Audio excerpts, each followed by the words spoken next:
Looking at the approach that Ebby made to Bill, it's almost like he's showing us the perfect approach that we need to make ourselves. So, Ebby didn't force his religion on Bill, even though his education came straight from that.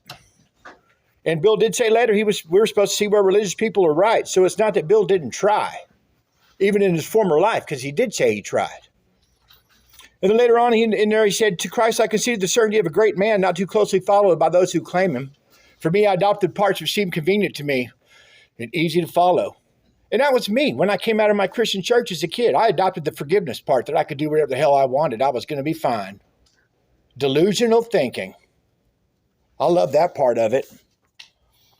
It didn't matter what I did, man. Then I adopted the parts of AA program which fit my life just right as well. But my willingness here came from pain of not doing those things correctly.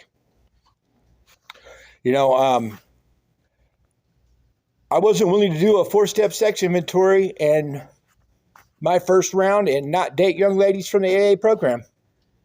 And 3 times I dated a young lady from the AA program. And 3 times the honeymoon ended.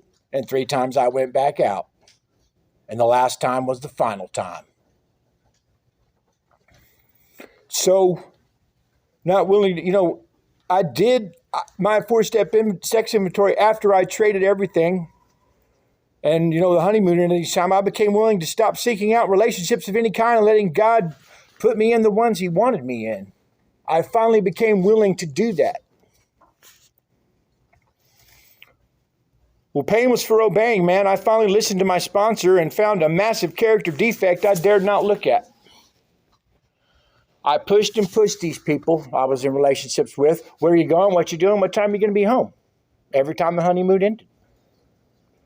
And I always needed to know. And what happened every time? They left.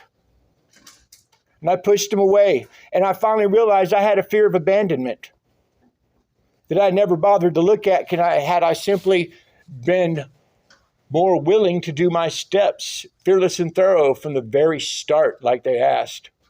I just chose not to.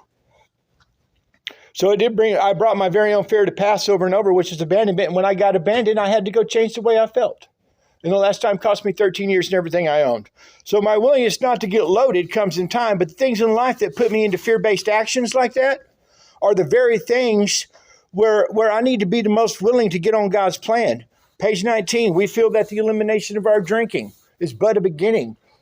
A more important demonstration of our principles lies ahead in our prospective homes, occupations, and affairs. My willingness has to come there today. The pot of gold at the beginning of the rainbow is sobriety, man. The end of the rainbow is pay dirt and having God and all those things for me. When I let him run those things and put him second, he makes him first class. Am I willing to let God run the show in those things? That's where my learning never stops, but God keeps getting bigger and bigger as I go. Thanks.